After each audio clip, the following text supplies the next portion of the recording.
Paranormal, phénomènes étranges, histoires fantastiques, les clés du mystère sur Sud Radio. Il vous est peut-être déjà arrivé de vous réveiller le matin en étant totalement bouleversé par un rêve d'une très grande précision extraordinairement troublante. Et ce rêve va s'inscrire dans la réalité du futur. On parle alors de rêve prémonitoire. Mais alors comment peut-on rêver un fait à vivre demain? Qu'en pensent les scientifiques?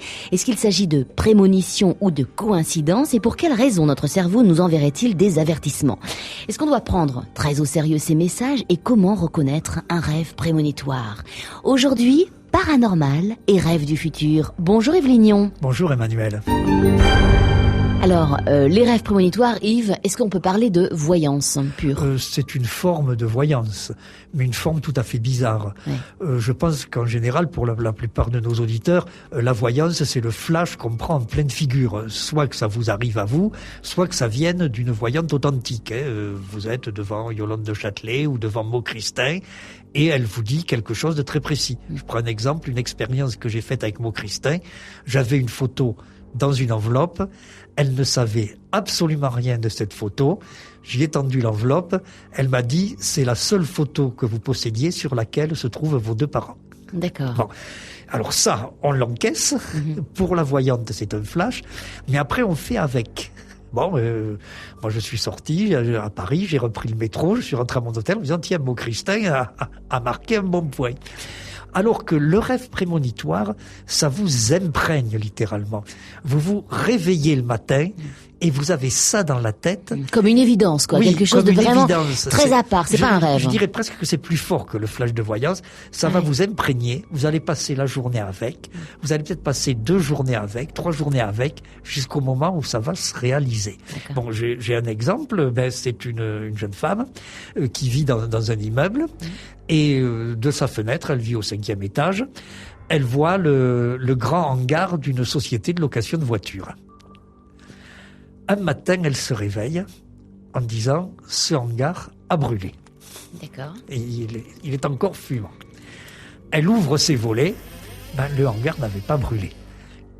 C'est le lendemain, alors qu'elle commencera à oublier son rêve, qu'en ouvrant ses volets pour la seconde fois depuis qu'elle a rêvé. Depuis son rêve, oui. Qu'elle verra, effectivement, les poutres encore en train de fumer, les dernières voitures de pompiers, et ainsi de suite.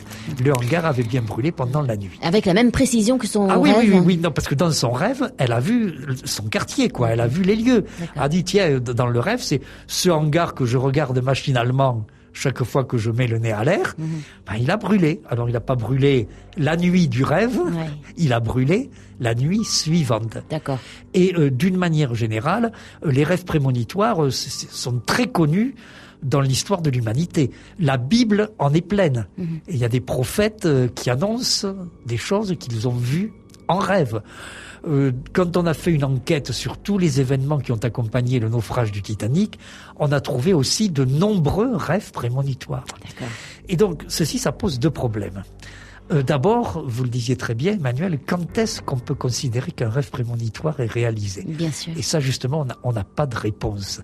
C'est très difficile. Alors, il y a certains laboratoires de parapsychologie qui recueillent les témoignages et puis qui décident arbitrairement qu'au bout de 3 mois, si le rêve n'est pas réalisé, le témoignage sera effacé du disque dur. Oui, une durée de validité de 3 mois. Non, mais 3 mois, c'est tout à fait arbitraire. Ouais, Ce qu'on sait, c'est qu'en général, si le rêve se réalise, c'est dans un court délai suivant le moment où ce rêve s'est produit. Bon, de notre côté, il y a de faux rêves prémonitoires. De faux rêves prémonitoires, parce que par exemple, en ce moment, moi j'ai reçu quelques témoignages de gens me parlant d'attentats contre des monuments parisiens. Oui. Vous comprenez bien que c'est difficilement probant, puisque tout le monde parle de menaces de terrorisme à Paris. Voilà, c'est plus ou moins dans la tête de tout le monde, quoi. Voilà. Alors, toujours est-il qu'il faut enquêter. Oui. Et les enquêtes, bien entendu, ont été faites aux États-Unis. Il y a une chercheuse qui s'appelait Louisa Rhine, qui a consacré presque 40 ans de sa vie. Elle était l'épouse d'un grand professeur de parapsychologie dont nous parlerons dimanche prochain. Et Louisa Rhine, en 40 ans, a récolté des rêves prémonitoires à l'échelle de tous les États-Unis. Donc avec chaque fois enquête, est-ce que la personne avait fait part de son rêve avec l'événement? C'est très important. Si vous me faites part du rêve après l'événement, ça ne vaut rien. Évidemment. Donc est-ce que la personne avait fait part à des proches, à des parents du rêve? Est-ce que ça s'est bien réalisé? À l'échelle des États-Unis, donc quand même 200 millions, bon, à l'époque, puisqu'elle a commencé en 1948, disons 120 millions d'habitants, à l'échelle des États-Unis et en plus de 30 ans de recherche, elle a trouvé 14 000 cas. Ce qui finalement... 14 000 cas probants, bien sûr. Oui, 14 000 cas probants. Alors, ce qui est finalement énorme, 14 000 cas, et très peu si l'on pense que l'enquête portait sur tous les États-Unis. Oui. Mais ça prouve indiscutablement que le rêve prémonitoire existe, et ce sont donc dans les dossiers rassemblés par Louisa Rhine que j'ai choisi quelques cas encore plus spectaculaires que les autres dont je vais vous parler aujourd'hui. Et dans un instant, bien sûr, dans les clés du mystère. Aujourd'hui, dans les clés du mystère, nous parlons des rêves prémonitoires. Alors évidemment, totalement fascinant. Et alors, nous allons aux États-Unis, où en 1948 commence à travailler Louisa Rhine, qui est la femme d'un parapsychologue. Oui, c'est une universitaire. Oui. Elle travaille à l'université Duke, en Caroline du Nord, dont nous parlerons beaucoup la semaine prochaine. Oui. Et elle s'est spécialisée. Son mari travaillait sur la voyance, précisément, et elle s'est spécialisée dans les enquêtes sur les rêves prémonitoires et sur les phénomènes paranormaux chez les animaux.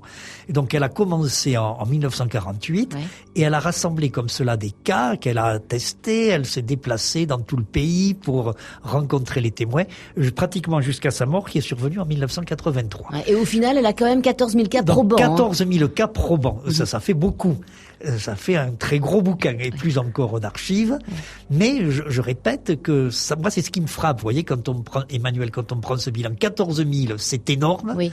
Mais s'agissant des États-Unis... Oui, à l'échelle des États-Unis, c'est pas finalement grand-chose. Bon, alors ceci dit, je suis bien obligé, pour vous raconter des histoires de rêves prémonitoires, de plonger dans les dossiers de Louisa Rhine, puisqu'il est bien évident qu'en France, mener une telle enquête, faut pas rêver. Carrément. Ouais, faut pas rêver comme on dirait ailleurs. Alors, le premier cas, eh bien, il est très significatif parce qu'il permet de comprendre le contexte souvent d'un rêve prémonitoire. Donc, c'est une grand-mère qui ne rêve jamais, qui ne se souvient jamais de ses rêves en réalité, parce que nous rêvons tous, qui n'a jamais de cauchemar, qui ne se voit jamais gagner à l'euro-million, si j'ose dire, dans son sommeil. Donc, elle est très tranquille. Et elle a un petit-fils qui est âgé de 18 mois. Et tout va très bien dans la famille. Le jeune couple est heureux. Bon. Et une nuit du mois de mars 1950, très exactement à 3h45 du matin, cette grand-mère se réveille parce qu'elle a rêvé, peut-être pour la première fois de sa vie. Et ce rêve est terrible. Elle voit son petit-fils, dans la maison de ses parents, qui est en train de s'étouffer sous les draps. Elle est sûre que c'est son petit-fils. Hein. Elle le reconnaît. Elle reconnaît le décor. Elle reconnaît la chambre d'enfant. Elle reconnaît tous les jouets, le lit. Et elle est terriblement choquée, bien entendu. Elle est choquée parce que même si le rêve n'est pas prémonitoire, imaginez... comme ça, une grand-mère, 3h45 du matin. Mais surtout avec cette impression que c'est vraiment la réalité. Ah oui. C'est toute la différence entre le rêve prémonitoire et le rêve classique. Est en train de s'étouffer. Qu'est-ce qu'elle va faire? Il y a beaucoup de gens qui auraient dit, c'est un mauvais rêve. Je me retourne et je me rendors. Mais justement, la différence, si j'ose dire, entre le rêve prémonitoire tel qu'il est vécu et le mauvais rêve, c'est qu'on ne peut pas dire c'est un mauvais rêve. Et donc elle se lève. Elle prend le téléphone. Elle appelle son fils et sa belle-fille. Le téléphone ne répond pas. Et elle est là, presque désespérée. Avec toute son inquiétude. Il n'y a qu'une chose à faire, s'habiller. Elle est sûre que le drame est en train de se dérouler. Est-ce qu'elle en est à se dire, tel qu'elle l'a raconté à Madame Rhine, est-ce que je vais arriver à temps? Vous voyez, c'est vraiment pas le cauchemar. C'est vraiment pas la chose dont on se débarrasse dans une minute. Et donc, le taxi, elle traverse la ville de Chicago. Et elle arrive dans le petit pavillon occupé par ses enfants. Il doit être à peu près, Louisa Rhine, qui était minutieuse, estime entre 4h15 et 4h30 du matin. C'est incroyable. Et là, qu'est-ce qu'elle voit? Le pavillon, les fenêtres sont éclairées. Elle dit, ça y est, mon rêve s'est réalisé. Ils viennent de se rendre compte que oui, l'enfant est le malheur s'est produit. Oui. Elle tape. On la fait rentrer. Mamie, qu'est-ce que tu fais là? Et elle ne répond pas. Elle est presque paralysée. Parce qu'elle voit que son fils et sa belle-fille portent sur le visage à la fois des marques d'angoisse et de soulagement. Mais enfin, mamie, qu'est-ce que tu fais là? Et alors elle finit par leur raconter l'histoire. Elle dit, écoutez, il y a 3/4 d'heure, pas plus, certainement moins d'1 heure, je me suis réveillée et j'ai vu que Samuel était en train, le petit-fils, de s'étouffer sous les draps. Et son fils lui répond, à cette heure-là, nous l'avons vaguement entendu gémir, nous nous sommes levés et nous l'avons dégagé à temps de ses draps. Autrement dit, on ne sait pas exactement quand se produit un rêve, mais l'information était arrivée sous forme de rêve dans la tête de la grand-mère, parce qu'on voulez-vous que ça arrive, nous fonctionnons avec un cerveau. Évidemment. Dans la tête de Pas la tout le monde, grand-mère, mais oui. à l'instant même où l'événement allait se produire ou a manqué de se produire. Elle avait un lien très très proche avec son petit-fils, Oui, elle particulièrement était très proche. très liée. Le couple, les parents, étaient relativement âgés. Ils avaient passé la trentaine. Oui. Et pour les années 1950, c'est vrai. avoir un enfant passé 30 ans, c'était bien tard. Ça veut dire quoi? Ça veut dire qu'il y avait déjà de l'inquiétude Ça veut dire de qu'il y la part avait de cette surtout grand-mère? une forte relation affective. Cet enfant, il était attendu. Comme le Messie. Les parents étaient mariés depuis 7 ans. D'accord. Donc cet enfant était vraiment attendu. Et ça montre, je crois, c'est significatif, le rôle joué justement par ces liens d'affectif, par ces liens d'amour dans les rêves prémonitoires. Liens d'amour, vous savez, on peut aimer son petit-fils, on peut aimer son travail. Quand on est dirigeant d'une entreprise de construction, on peut aimer son chantier. Ce sera la prochaine histoire. Ah, très belle histoire évidemment à découvrir dans les Clés du Mystère dans un instant sur Sud Radio. Paranormal, phénomènes étranges, histoires fantastiques, les Clés du Mystère sur Sud Radio. Aujourd'hui, les rêves prémonitoires dans les Clés du Mystère. Alors évidemment, Yves, on peut toujours se poser la question s'il s'agit de prémonitions pures ou de coïncidences également. 14 000 coïncidences, vous ne trouvez pas que ça fait beaucoup? Voilà. Il y a un proverbe professionnel de statisticien qui dit une coïncidence, c'est une coïncidence. 2, c'est une fantaisie du hasard. Ah, c'est joli. À partir de la 3e, est-ce que c'est toujours une coïncidence? C'est bien ça. Non, bien entendu, il est difficile d'admettre l'hypothèse du hasard. Elle est pour le moins hautement improbable. Vous voulez un autre exemple? Bien sûr qu'on en veut d'autres. Alors, 10 ans plus tard. Et là... Donc on est en 1960 cette fois-ci. On est en 1960 pile. Et là, nous sommes pas vraiment aux États-Unis, juste à la frontière, sur les grands lacs, donc qui séparent les États-Unis du Canada. Nord, oui. Et là, à Toronto, il y a un monsieur qui, une fois de plus, dort du sommeil du juste, parce que c'est son dernier jour de vacances. Bon. Il en profite, il va faire la grasse matinée le lendemain, parce que le surlendemain, il doit se rendre sur un chantier très important. Et ce chantier reprend le lendemain. Donc le patron, qui est le héros de notre histoire de maintenant, il s'est octroyé 24 heures de vacances supplémentaires. Et là, il dort, parce qu'il sait que à partir d'après-demain, c'est à 6 heures du matin qu'il sera sur le chantier. Et voilà que dans son sommeil, lui aussi, il a un rêve, et un rêve qui concerne le chantier. Alors on va dire, justement, vous, avec votre mauvais esprit, avec votre scepticisme aigu qui vous tient au chromosome, vous allez dire, c'est normal, ce gars-là était consciencieux, c'est un chef d'entreprise, donc il disait, je vais reprendre le boulot, j'ai peut-être exagéré avec un jour de vacances de plus, donc ça le travaillait dans la tête, le chantier. Sauf que dans son rêve, il voit pas le chantier bourdonner, travailler. Il voit une grue une énorme grue qui tombe. Qui se penche et qui tombe. Qui tombe. Qui est déséquilibré, il y a un coup de vent, comme ça arrive malheureusement quelquefois avec les grues, il y a un coup de vent et la grue tombe. Et comme très souvent dans les rêves prémonitoires, c'est cinématographique.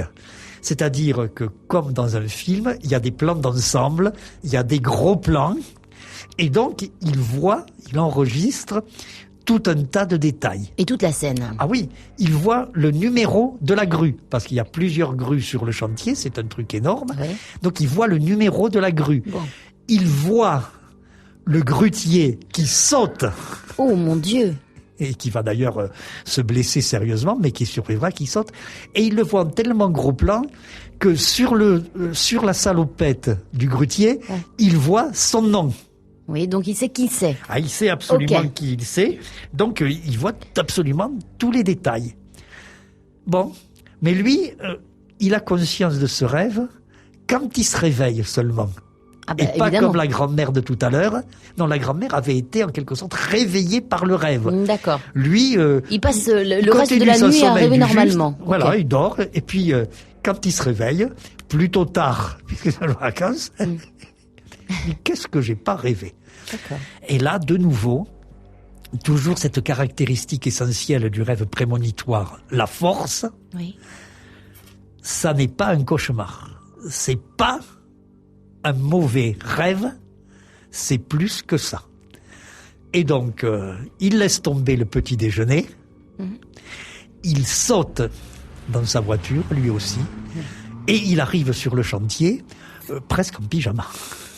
Le contremaître qui le recevra et qui témoignera auprès de Louisa Rhine, disant il est arrivé, il était à moitié habillé, il n'était pas coiffé, et ainsi de suite.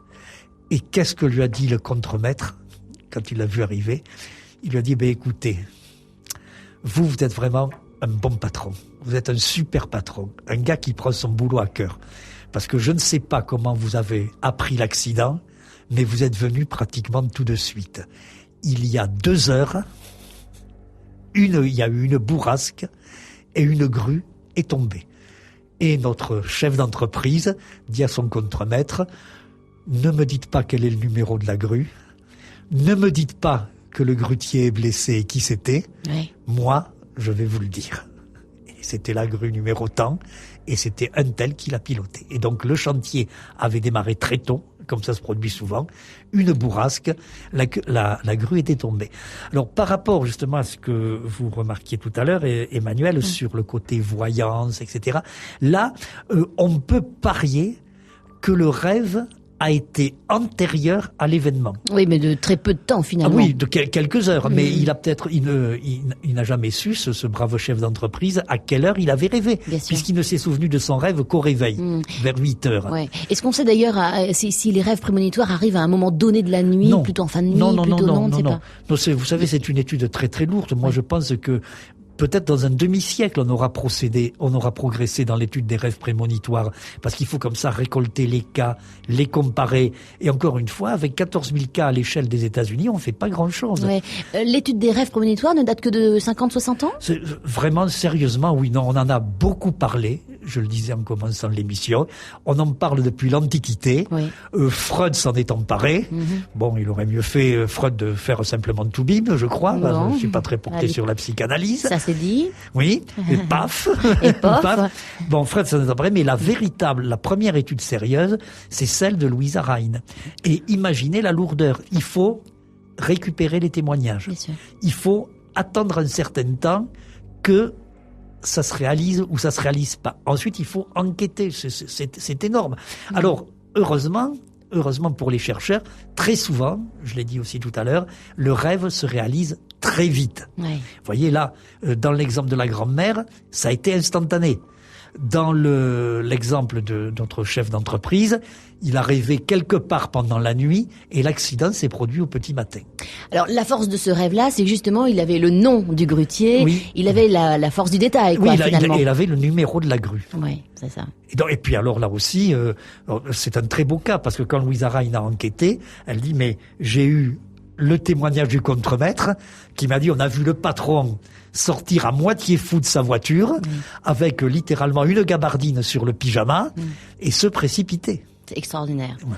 Il était persuadé d'avoir rêvé quelque chose d'extraordinaire, voilà, une voyance, quoi. C'est ça, il en était sûr.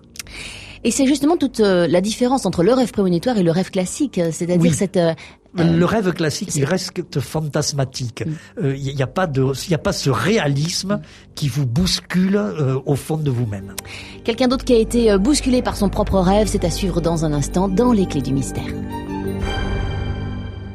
Et aujourd'hui, avec Yves Lignon, nous parlons dans Les Clés du Mystère des rêves prémonitoires. Yves, des rêves qui sont souvent tragiques, qui traitent des accidents, c'est un peu du drame finalement, toujours. Les deux cas que je viens d'évoquer se finissent bien. Oui. La grand-mère est arrivée, mais les parents s'étaient déjà aperçus que le petit Samuel était en train de s'étouffer sous les bras, oui. Bon, quand le chef d'entreprise est arrivé sur ce chantier, bon, la grue était tombée, il y avait un blessé assez grave, mais pas plus. Mais là, voilà une autre histoire qui se passe en 1957 dans la banlieue de New York. Et celle-là, franchement, elle ne prête pas à rigoler. Donc c'est un couple, la quarantaine, ce sont de petits employés new-yorkais, il n'y a pas d'enfants, ou plus exactement, les enfants... sont partis, ils sont pas. C'est un couple qui a eu des enfants très jeunes, donc ils sont plus à la maison, et ils vivent près d'un terrain d'aviation de tourisme, tourisme et affaires. Donc toute la journée, il y a de petits avions qui passent au-dessus de la maison. Et non loin de ce terrain et de la maison, il y a aussi un lac. Et bien voilà que la dame, un matin, se réveille en disant à son mari « J'ai fait un rêve affreux ». Alors là, d'après l'enquête de Louisa Rhine, cette dame n'a pas sur le moment véritablement conscience de l'aspect prémonitoire du rêve. Elle dit « J'ai fait un rêve affreux ». Il y a un de ces avions là, qui nous tourne autour toute la journée, qui s'est craché dans le lac. Et les pompiers sont arrivés, ils sont passés devant chez nous, mais, tu sais, à droite, là, quand on est devant la maison, dit-elle à son mari, il y a un embranchement. Une route qui va vers le lac, une route qui va vers la forêt. Eh bien, arrivée à l'embranchement, la voiture de pompiers s'est trompée. Elle a filé par là, vers la forêt, et mon rêve s'est continué, et un moment plus tard, j'ai vu qu'on dégageait l'avion et que le pilote, malheureusement, était noyé, parce que les pompiers n'étaient pas arrivés assez vite. Et donc, elle raconte ça, mais elle le lui raconte plutôt sur le ton du mauvais cauchemar. C'est ça, elle n'est pas complètement bouleversée non plus. Non, elle n'est pas, parce qu'en plus, elle n'imagine pas que des pompiers qui connaissent leur métier, qui ont des plans, puissent se tromper. Plus l'accident d'avion, l'accident au décollage, c'est toujours plus ou moins prévu, malheureusement. Il y a des plannings d'intervention. Et donc, ça la tracasse toute la journée. Et puis, de plus en plus, fur et à mesure que le soir arrive. Nous sommes au mois de juin, la soirée est très longue. Et donc, fur et à mesure que la journée passe, elle est de plus en plus attentive au bruit d'avion. Oui. Mais tout continue d'aller tout à fait normalement. Vient l'heure du repas du soir. On se met à table sur terrasse. Et là, chez cette dame, l'angoisse monte de plus en plus. Il y a moins de bruit d'avion que dans la journée, mais il y en a encore quelques-uns. Cette fois-ci, ce sont surtout des hommes d'affaires qui rentrent. Et son mari a raconté tout cela à Louisa Rhine. Elle est de plus en plus attentive. Et puis, ça va être juste le début du repas. Elle a l'attention attirée, pourquoi, comment, par un bruit de moteur différent des autres. Et ce bruit de moteur cesse, pout, pout, pout, pout, pout. On distingue une fumée et on entend un grand plouf, parce que le lac est à côté. Alors là, évidemment, c'est la révélation. Et elle dit à son mari, mais va sur la route, va à la rencontre des pompiers, ils vont se tromper de chemin. Et son mari lui dit, écoute, bon, D'accord. Mais les pompiers ne se trompent pas de chemin. Ah oui, de quoi me parles-tu ? Son mari raconte qu'il est déjà déstabilisé parce que toute la journée on a parlé de ça. D'accord. Et ce soir-là, on a parlé, le mari, ce qu'il a retenu surtout, c'est l'accident. Et toute la journée on a parlé de l'accident. Et l'accident se produit. Mais maintenant, si elle, son épouse, rajoute que les pompiers vont se tromper de chemin, donc il refuse. Il refuse. Et quelques instants après, pimpon, la voiture de pompiers arrive et sous les yeux du couple, elle passe devant la terrasse, elle arrive au carrefour et elle file vers la forêt. Exactement comme dans le rêve.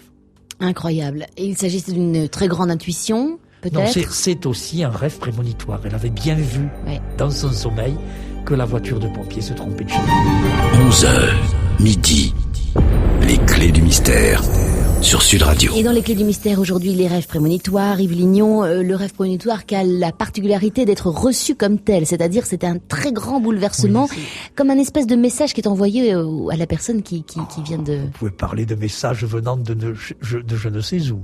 Moi je constate que le rêve prémonitoire authentique, tel qu'il est vécu, ne ressemble en rien à un cauchemar. Quand la personne se réveille, elle ne dit pas « j'ai fait un sale rêve ». Parce que c'est toujours un sale rêve, de toute façon c'est toujours du négatif qui ressort. Pas forcément, vous allez voir après la triste histoire des pompiers, nous allons voir un très joli rêve, au contraire. D'accord. Joli rêve par la manière dont il se termine, si j'ose dire. Mais la personne qui se réveille ne dit pas « j'ai fait un sale rêve, j'ai fait un cauchemar », elle dit « quelque chose va se produire, j'en suis sûr », ou quelque chose vient de se produire, comme le cas dans l'histoire de la grue, ou quelque chose est en train de se produire, comme pour le petit garçon sous ses draps. Mais elle ne dit pas quel rêve désagréable. D'accord. Jamais. Et donc, pour cette nouvelle histoire, je vous emmène alors toujours dans les dossiers de Louisa Rhine, mais cette fois-ci à San Francisco, en 1967. Oh, quelle belle année à San Francisco! Au San Francisco, bien sûr, je ne l'ai pas choisi pour rien.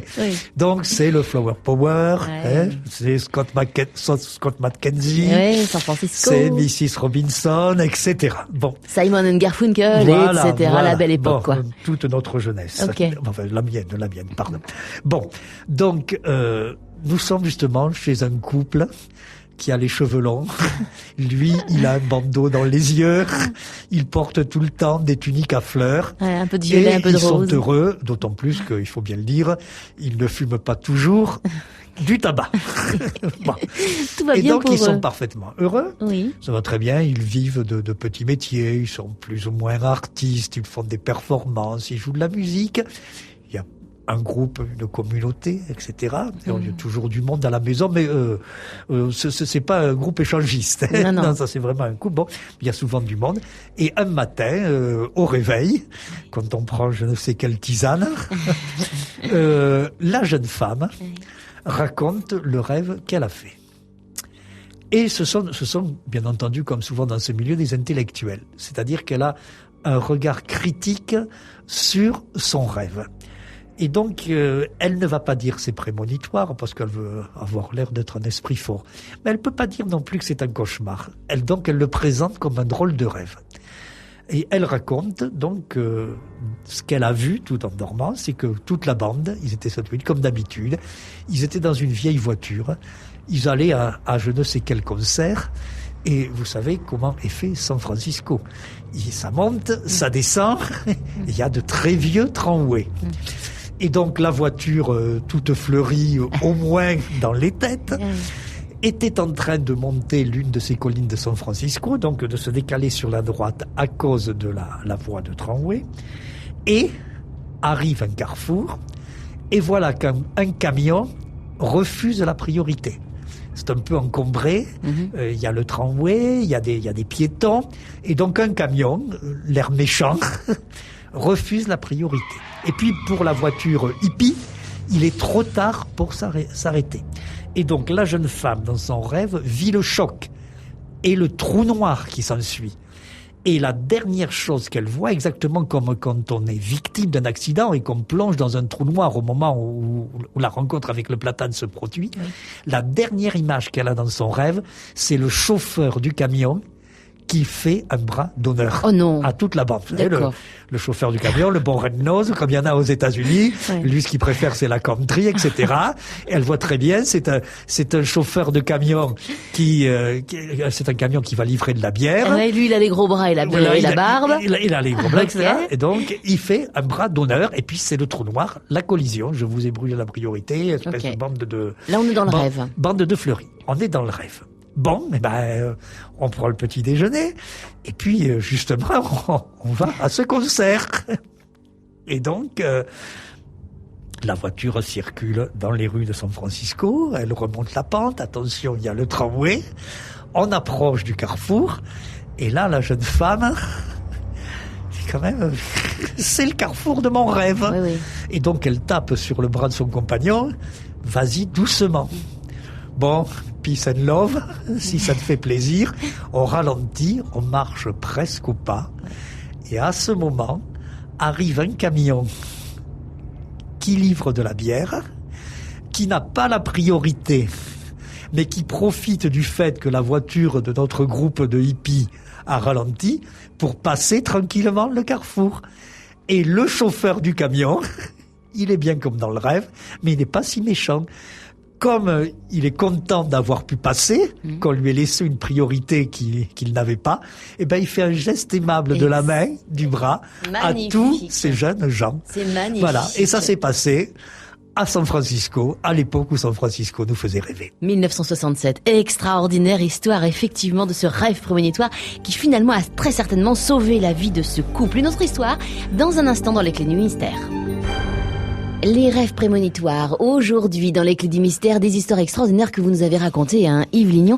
Mais alors, justement, à propos de ces rêves prémonitoires, qu'en pensent les scientifiques? Ils prennent ça au sérieux, comme des messages, comme de la voyance? Je vais vous faire une réponse bête et banale, Emmanuel. Oui. Ça dépend de ce que ces scientifiques eux-mêmes pensent de la parapsychologie. Ah oui, tout part de là. Si vous êtes un récent défunt prix Nobel qui jetait tout à la poubelle sans avoir étudié le dossier, vous allez dire les rêves prémonitoires, c'est des fantasmes, les témoins sont des complices, comme dans l'histoire des hippies, ils avaient tous bu. D'accord. Vous entendez? Donc ils sont complices, ils corroborent les témoignages de façon à ce que ça colle bien. Bon. Si vous vous intéressez à la parapsychologie, comme on peut le faire, vous pouvez préparer une thèse dans une douzaine d'universités en Angleterre. Dire que c'est pas loin l'Angleterre. Bon. Eh bien, vous prenez ça au sérieux, parce qu'encore une fois, comme je le disais tout à l'heure, une coïncidence répétée, ça n'est plus une coïncidence. Mais on n'a toujours pas d'explication. Non. Mais il faut bien le dire, et vous m'entendez le rabâcher souvent, que c'est quelque chose de constant en parapsychologie. Depuis que la parapsychologie scientifique existe, on constate et on est incapable d'expliquer, sauf en faisant appel à des théories philosophiques ou religieuses, en parlant de manifestations des personnes décédées. Mais ça, c'est très respectable, mais ça n'est pas la science. Bien sûr. La science, elle a des lois, et les lois des phénomènes parapsychologiques, on ne les trouve pas. Et alors, là, on est dans le paranormal, encore une fois, avec cette histoire. Alors, ça n'empêche pas d'enquêter. Et donc, au Pays de Galles, justement en Grande-Bretagne, il s'est produit le 21 octobre 1966 un drame terrible. Le Pays de Galles, c'est un pays de mines, ou plutôt c'était un pays de mines, puisque le charbon, maintenant, on le fait venir de Pologne.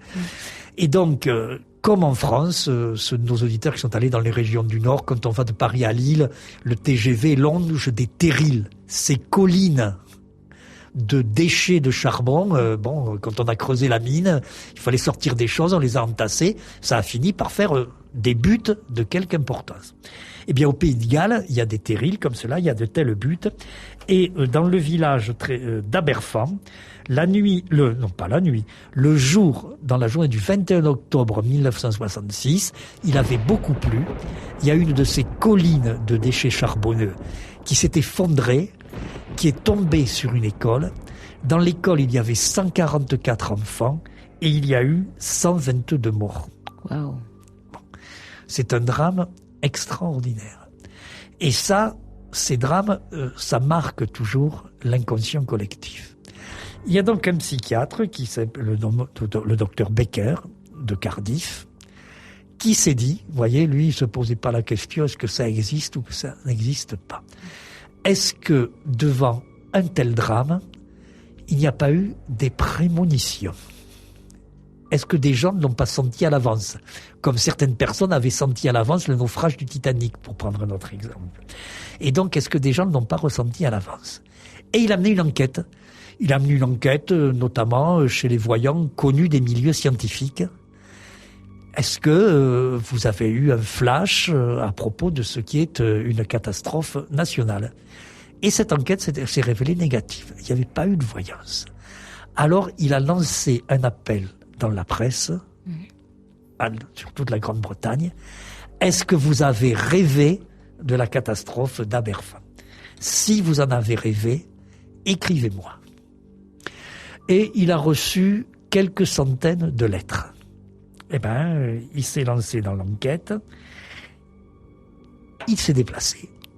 Il a fait ce qu'avait fait Louisa Rhine pendant 40 ans, rencontrer les gens, vérifier les témoins. Vous savez, c'est une tâche à la fois minutieuse et fastidieuse.